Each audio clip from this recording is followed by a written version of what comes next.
বেগুনগুলো পাতলা পাতলা লম্বা করে কেটে নিয়েছি। মতো বেসন, পরিমাণ মতো নুন, সামান্য হলুদ, কুচিয়ে রাখা কাঁচা লঙ্কা, কালো জিরে, খাবার সোডা,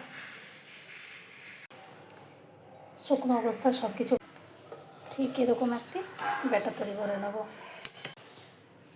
বেগুনের মধ্যে সামান্য নুন দিয়ে সব বেগুনগুলো কড়াইতে তেল দিয়ে দিয়েছি।